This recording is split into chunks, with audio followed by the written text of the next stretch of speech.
Paz do Senhor, meus irmãos. Uma alegria muito grande estar com vocês mais uma vez. Podem tomar seus lugares. Aqui já estava tudo preparado para o baixinho pregar, até um banquinho para mim, não é? É que vocês daí não conseguem enxergar, mas tem um banquinho para mim. Não é? São poucos os que têm o privilégio de usar esse banquinho.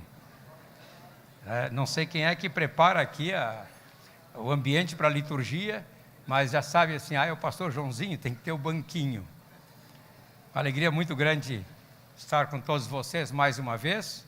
Eu vim especialmente para o aniversário do meu amigo, Bispo Ximenes, a quem estimo muito, e estar aí com ele, com a família, tem sido uma alegria muito grande. E também estar com vocês. Não sei por que cargas d'água, ele sempre gosta que eu venha aqui e já aproveito para pregar. E hoje ele me deu dupla tarefa, pregar de manhã e à noite. Não é? Me alcança aquele livro lá, eu trouxe o de baixo. Eu não pude trazer muitos livros dessa vez. Eu trouxe apenas 10 desses aqui, que é Vivendo Entre Dois Mundos, que é um livro sobre... O último livro que eu escrevi sobre batalha espiritual, em que eu conto muitas experiências. E eu trouxe só 10 deles, porque eles são grossos e ocupam espaço na mala. Tem também ali Aprenda a Pregar e um outro livro para pastor, 18 chaves para o sucesso do ministério pastoral.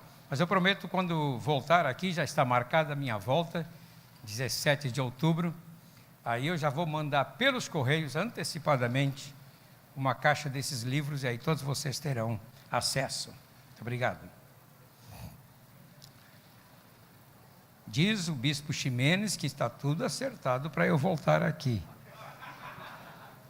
Agora empenha a palavra dele, né? E ele, Rubinho, não sei mais quem aí, já estão encarregados de procurar um lugar aí. Um espaço para nós ficarmos um mês aqui no Recife, que tal, hein? Ministrando sobre dons espirituais, libertação, vai ser uma maravilha mesmo, vai ser uma bênção. Eu até brinquei com o reverendo Tércio, eu disse, olha, aqueles casos difíceis que você não puder resolver no seu gabinete, toca para o meu.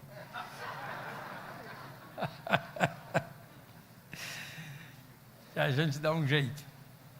Mas hoje pela manhã, eu quero compartilhar com vocês o texto que foi lido, Romanos 8, 31 e 39, ficou muito vívido no meu coração, no meu espírito, foi como um carimbo de Deus, na minha experiência espiritual, a questão de 2 meses atrás. Na realidade nem foi 2 meses atrás, 1 mês e pouco atrás. Eu estava completando 50 anos de ordenação ministerial. E eu não fiz festa nenhuma, nem alertei quanto a isso. Porque eu achei que era uma coisa muito individual. 50 anos de ordenação ministerial, quando eu fui ordenado pela Convenção Evangélica das Assembleias de Deus do Estado do Rio de Janeiro, eu tinha 23 anos. E aí, 55 anos de chamamento para o ministério. Eu fui chamado para o ministério no dia 24 de fevereiro de 1964. Mas aquele dia eu estava muito frustrado. Era um dia de alegria, mas eu me frustrei. Porque eu tive uma discussão com um advogado de um cantor, porque ele gravou uma música minha, que nós aqui cantamos na presença dos anjos, a ti cantarei louvores, que Deus me deu no ano de 82, e foi gravada pelo Asaf Borba em 83, e ele colocou lá esse cantor colocou lá, domínio público. Muita gente grava essa música e coloca domínio público, outros colocam anônimo, tem até um que gravou, não vou dizer qual é a gravadora, botou Fanny Crosby, que já morreu muito tempo atrás. E nós cantamos o primeiro hino aqui quando entramos, não é? Nós cantamos um hino de autoria dela. E aí eu disse: Senhor, hoje eu quero entrar na tua presença como Deus de justiça. Porque eu resolvi não tocar naquele assunto, deixa assim mesmo, mas vou entrar na tua presença como Deus de justiça. Porque os rabinos judeus na Torá, que são os 5 livros do Antigo Testamento, que eles têm um comentário bem forte ali na Torá eles dizem que Deus tem 2 tronos, o trono de justiça e o trono da misericórdia. E quando ele está muito irado, ele sai do trono de justiça e vai para o trono da misericórdia, para não nos consumir na sua ira. Eu disse: Senhor, eu quero que tu fiques no teu trono de justiça, que eu tenho que apresentar diante de ti a minha causa. E ali diante de Deus, eu visualizei mentalmente Deus sentado no trono de justiça, estendendo-me o seu cetro, eu tocando na ponta do cetro, ele me recebendo, e eu trouxe a minha reivindicação. Eu disse: Senhor, eu enriqueci várias editoras, que realmente enriqueceram com os meus livros, e não me pagavam direitos autorais. Posso citar muitas delas. Venderam milhares de livros, uma chegou a vender 300 mil livros. E o din-din, nada. Os direitos autorais. Então eu entrei na presença de Deus e apresentei também este caso. Eu disse: Senhor, eu quero que tu faças justiça. Eu abro mão dos meus direitos, mas que tu faças justiça. E eu vejo Deus saindo do seu trono de justiça e sentando no trono de misericórdia, no outro trono. E ali ele me deu um banho de amor. Sabe quando você fica banhado pelo amor de Deus? Deus ministrando ao meu coração, e começou a dizer assim: olha para o teu passado. E ele trouxe todas as imagens, desde aquele garotinho que foi liberto aos 4 anos, por uma ação milagrosa de Deus, todo o meu trajeto de vida, as glórias e as quedas, ele trouxe tudo na minha frente, como um grande telão, e me trouxe esse texto de Romanos 8. E ali, encharcado daquela misericórdia, eu chorei muito diante de Deus, e eu sou fácil de chorar, não sei se vocês percebem, mas eu chorei muito mais. Então, Deus me deu 3 coisas aquela madrugada. Era uma madrugada às 4 da manhã. Deus me disse: os grandes pecadores foram os que mais escreveram sobre a graça e o amor de Deus.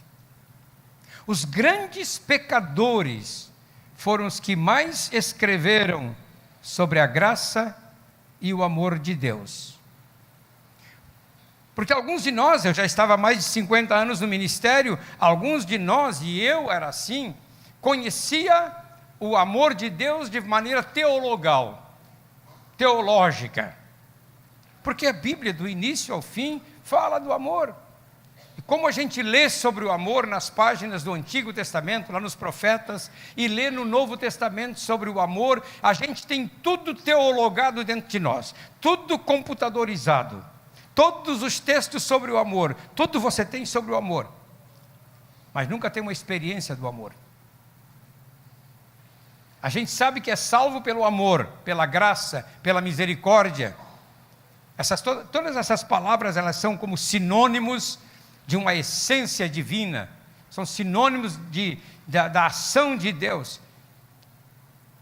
E eu comecei a perceber que muita gente, inclusive eu, conhecia muito sobre o amor, como conheço sobre tantos outros temas da Bíblia, mas não tinha uma experiência do amor.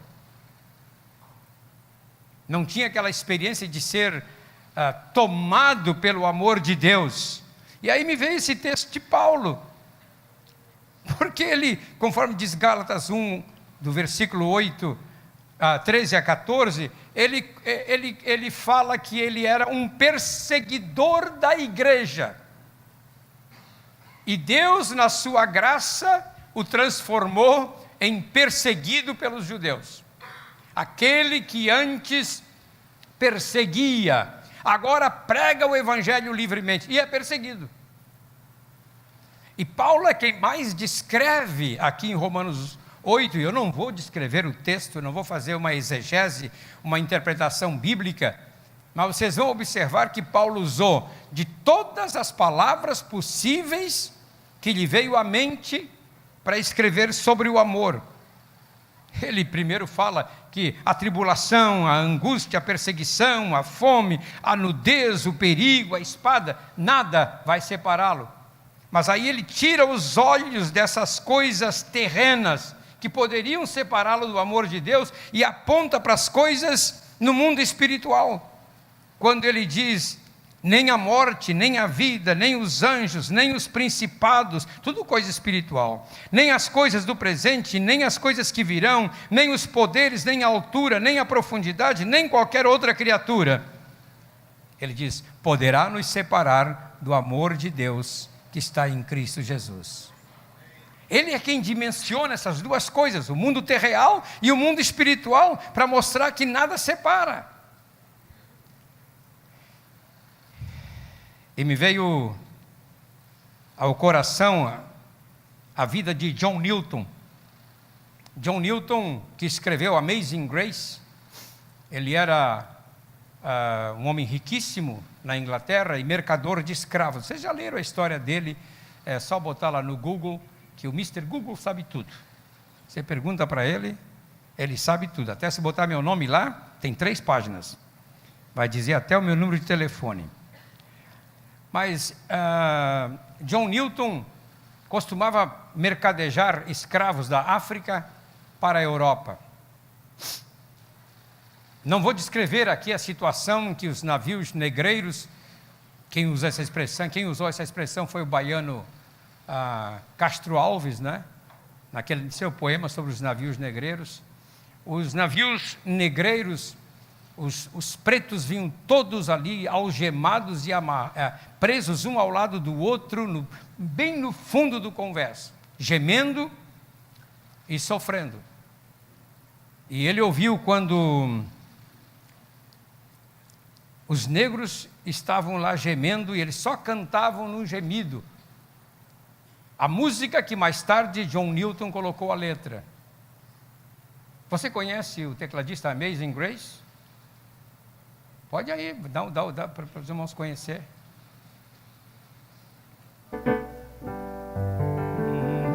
Ele só cantava assim.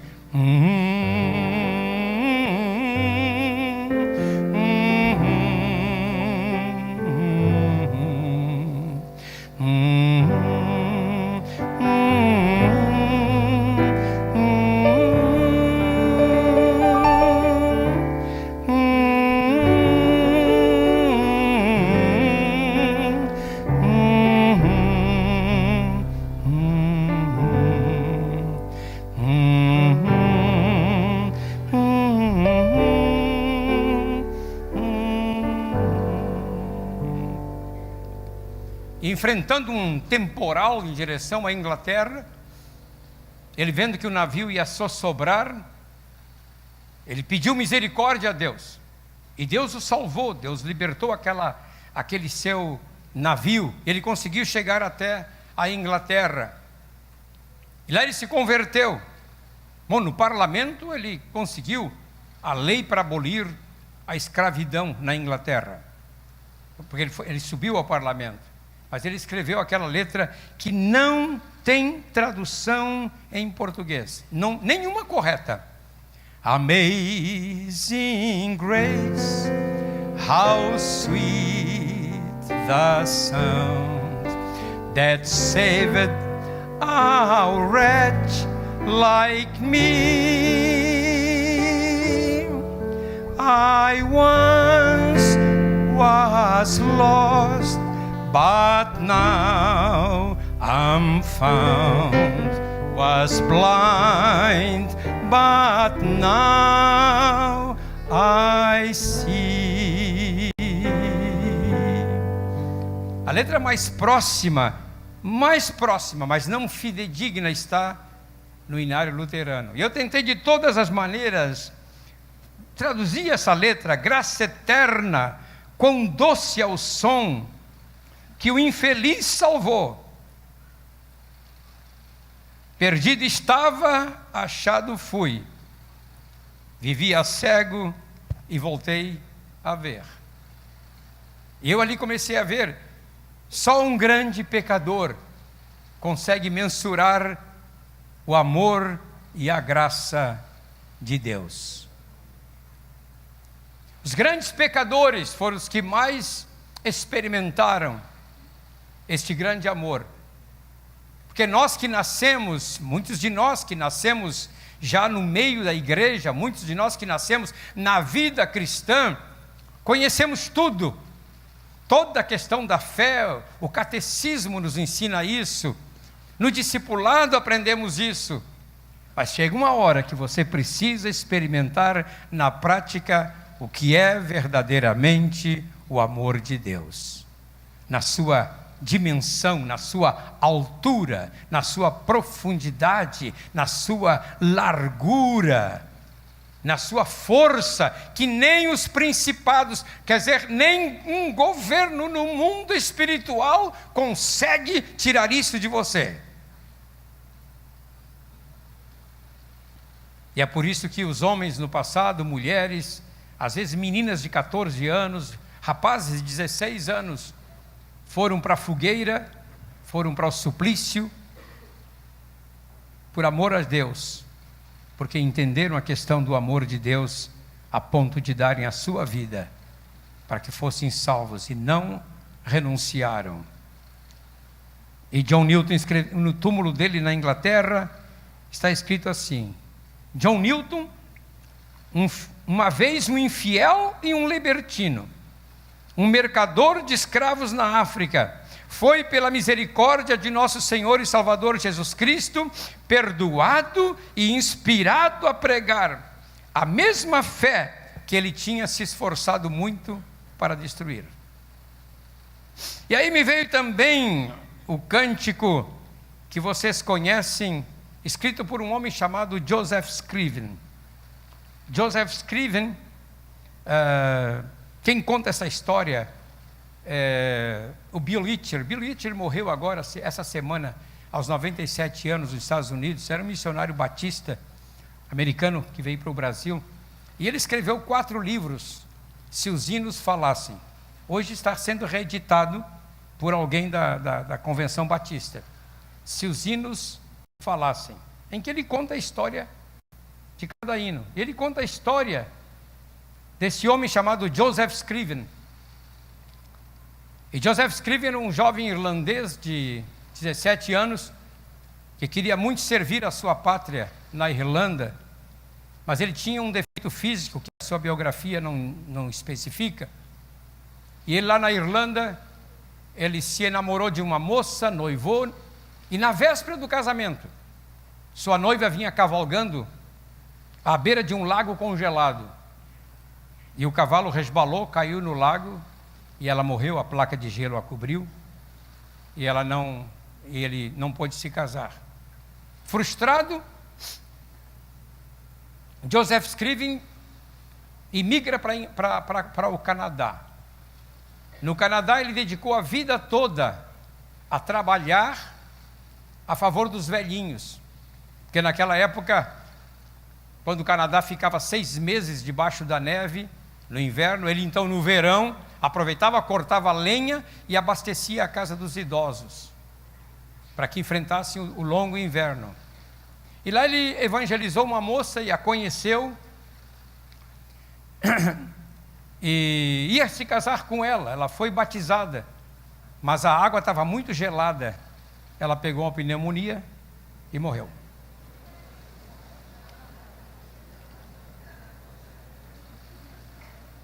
A essas alturas, qualquer um de nós abandonaria a fé.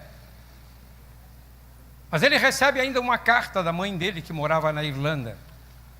E a mãe dele diz: meu filho, mamãe está muito doente, não vai poder te ver mais, não dá tempo de você chegar até aqui, Naquela época demorava muito por navio. Então, deu adeus a ele. E encontraram o corpo de Joseph Scriven, afogado em um palmo de água na beira de um rio. E entre os seus pertences, encontraram uma canção, que eu gosto muito da letra do cantor cristão, tem na harpa cristã também. Em Jesus, amigo temos, mais chegado que um irmão. Em Jesus, amigo temos, mais chegado que um irmão, e nos manda que levemos tudo a Deus em oração. Oh, que paz temos sempre, oh, que dor de coração, só porque nós não levamos tudo a Deus em oração. E esse hino, dá uma salva de palmas para Joseph Scriven. Esse hino se tornou um dos hinos mais cantados no meio evangélico por um homem que sofreu tanto. Segundo lugar, aqueles que viveram pregando o evangelho são os que mais podem explicar esse amor. Às vezes nós não valorizamos muito os que dão a sua vida na pregação do evangelho. As lutas, os problemas, as calúnias, as incompreensões, o desprezo. Mas essas pessoas, e aí a gente se inclui, são os que mais podem explicar esse amor. Jeremias, o profeta, ele teve uma experiência muito linda, e vocês, quando leem o livro do profeta Jeremias, muitas vezes choram com ele, porque ele até foi denominado como o profeta chorão. Não que ele chorava de autocompaixão, não, ele não tinha piedade de si mesmo, mas ele chorava de compaixão pelos pecados de Israel, por Israel estar perdido, e por Israel não obedecer ao Deus que havia formado aquela nação. E lá em Isaías 31:3, ele escreve assim: de longe se me deixou ver o Senhor, dizendo, com grande amor te amei, e com benignidade te atraí. Ainda serás edificada, ó Virgem de Israel. Mais uma vez você haverá de celebrar com danças e festas diante do Senhor. Quer dizer, no meio de todo o sofrimento que ele teve como profeta, porque ele foi muito perseguido, no dia em que, depois de 11 anos vindo a Jerusalém 3 vezes, em que Nabucodonosor cerca finalmente a cidade e arromba as portas da cidade, Jeremias está preso no tronco ali em frente ao pátio do palácio do rei. O Nabucodonosor manda soltá-lo e ampara a Jeremias. E oferece a ele a oportunidade de ir para a Babilônia, e ir a tratá-lo muito bem. Ele se recusou e ficou em Israel. E ali ele foi morto, depois foi para o Egito, onde foi morto pelos seus compatriotas judeus que se refugiaram no Egito. Apesar da advertência dele, ele sofreu muito, mas ele viu a restauração de Israel. Hoje, quando vamos a Israel nessas viagens, a gente fica impressionado com o que Deus tem feito naquela nação. A última vez que eu fui com a equipe aqui do Ximenes, que o nosso amado Rubinho promoveu, eu não pude. Eu fiquei ali no pátio do Muro das Lamentações, porque a minha esposa queria subir queria ir lá no Monte do Templo, lá onde está aquela abóboda, e ela esqueceu, levou a Bíblia na bolsa dela, e ela não pôde passar com a Bíblia, não deixaram. Os guardas palestinos nem imaginavam que todo mundo ali tinha a Bíblia no celular, mas ela tinha a Bíblia física, né? E não podia entrar. Como eu já tinha estado lá no ano 2000, rapidamente, e naquela época a mesquita de Omar estava aberta, e eu entrei lá, tirei os meus calçados, entrei lá, conheci tudo lá dentro. Eu disse, não, você vai porque eu já fui lá uma vez. E fiquei no pátio, observando as crianças brincando de roda, os velhos sentados, apoiados nas suas bengalas, e me veio aquele texto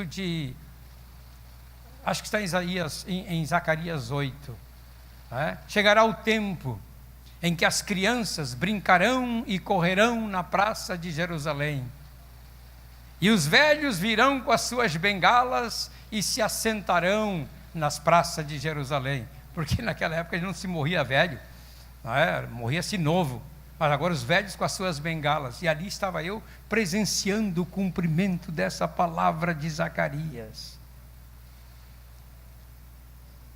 E aí eu me lembrei de um poema que vocês, os mais antigos, conhecem esse poema. Foi escrito por Frederick Martin Lehmann. Ele morreu em 1953. Ele escreveu: se os mares todos fossem tinta. Acho que essa você não conhece, né? O tecladista. Essa você não conhece, né? O amor de Deus. Conhece bem? Claro que você conhece. Se os mares todos fossem tinta, e o céu sem fim fosse papel, se as hastes todas fossem penas, e os homens todos escrivães, nem mesmo assim o amor seria descrito em seu fulgor. Ó maravilha deslumbrante, esse eternal amor. O poeta imaginou assim: o céu como um grande pergaminho, mas vai ser pouco a imensidão do céu para descrever o amor. O mar todo como um tinteiro, mas o mar seria pouca tinta para descrever o amor. Se cada galho de árvore, se cada pena de pássaro fosse um pincel, ainda assim, e todos os homens da terra fossem escrivães, ainda assim o amor de Deus não seria descrito. Canta essa partezinha para mim, acho que é dó maior. Se os mares todos fossem tinta, e o céu sem fim fosse papel, se as hastes todas fossem penas, e os homens todos escrivães, nem mesmo assim o amor seria descrito em seu fulgor. Ó maravilha deslumbrante, esse eternal amor. O amor de Deus, tão rico e puro, ao homem vil salvou, jamais tem fim, é bem seguro, ao céu de luz eu vou. Que linda poesia! Linda poesia! Eu gosto muito de cânticos que contêm essa riqueza poética, não é? Eu aqui quase fui às lágrimas quando o Sérgio, como é o sobrenome dele? Lopes, cantou a música Israel, Chora Israel. Babilônia não é teu lugar.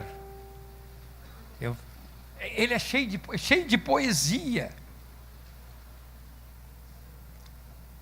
Apenas os que sofrem pelo Evangelho conseguem dimensionar o amor de Deus. E ali, ajoelhado aquela madrugada, Deus me fez lembrar Essa mensagem aqui eu recebi, são poucas as mensagens que eu recebo de joelho.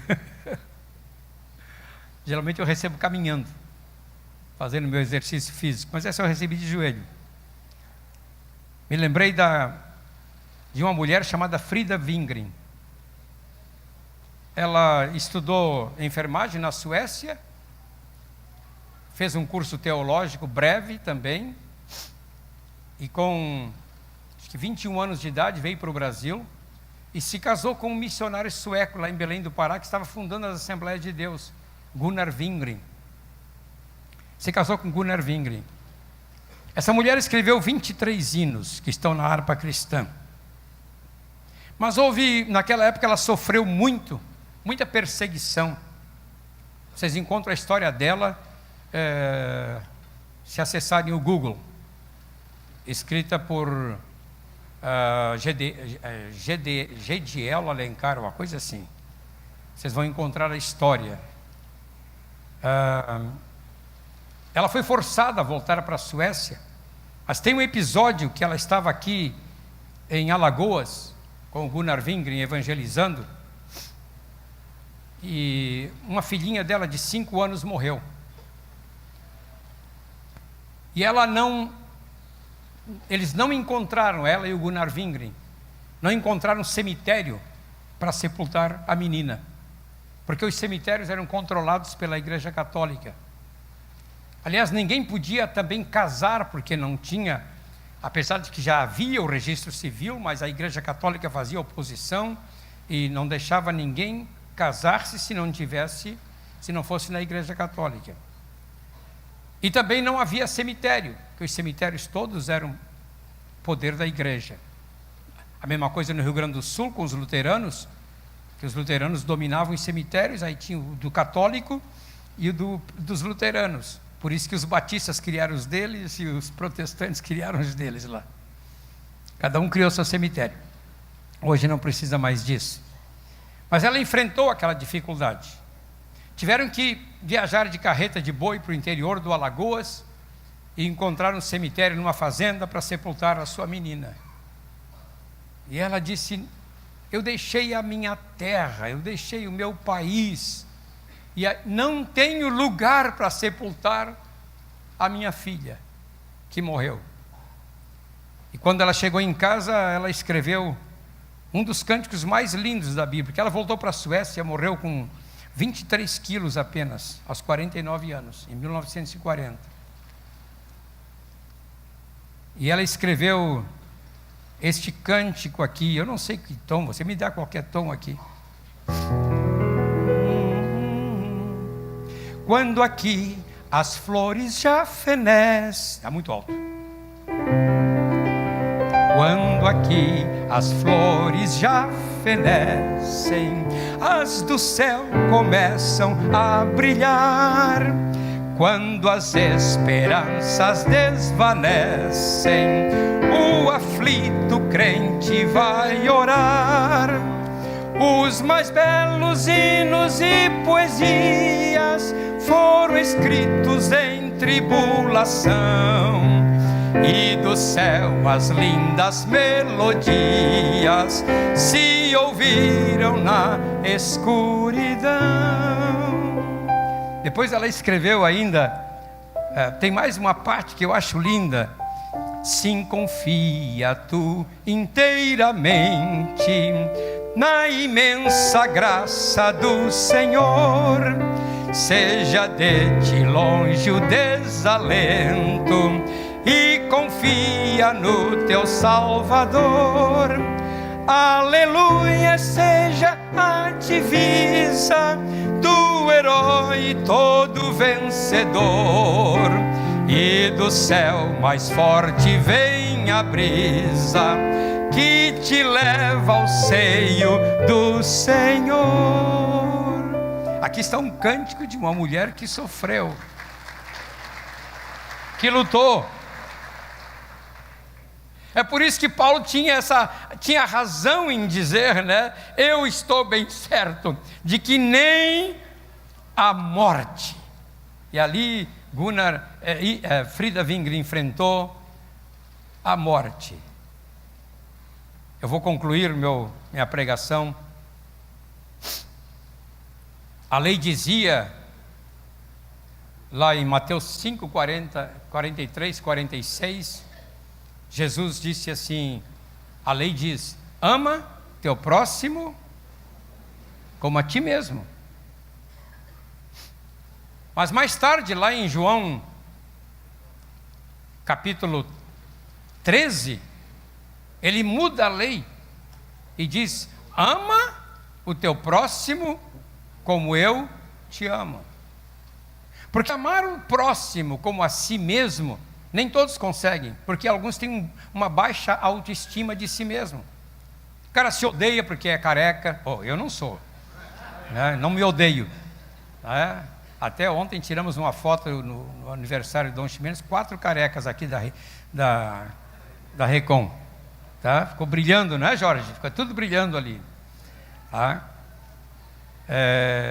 Mas tem pessoas que se odeiam, tem pessoas que não gostam, que são baixinho, tem problema. Antigamente não tinha esse negócio de bullying, né? Mas eu era chamado de pintor de rodapé e não me ofendia. Não me ofendia. Porque realmente lá em casa, quando era para pintar, eu pintava só o rodapé.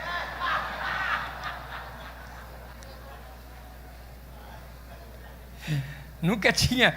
O 5º degrau da escada não me dava altura para pintar lá em cima, então era rodapé.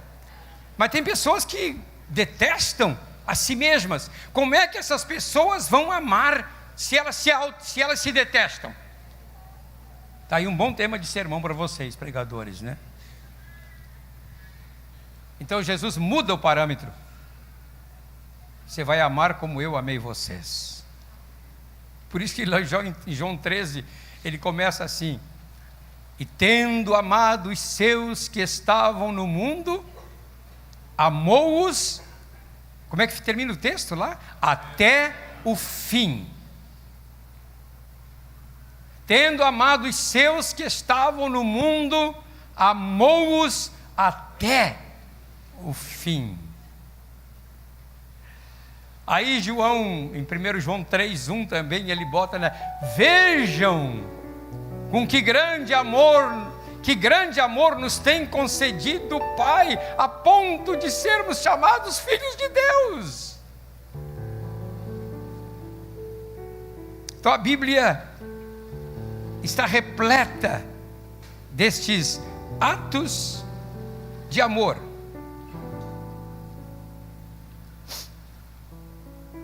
Eu estava lendo o texto de Oséias, eu até anotei aqui, eu acho que foi Oséias no capítulo 11, quando ele está falando a respeito deste amor de Deus. Ele diz assim, quando Efraim era criança, eu o tomei nos braços e eu cuidei dele.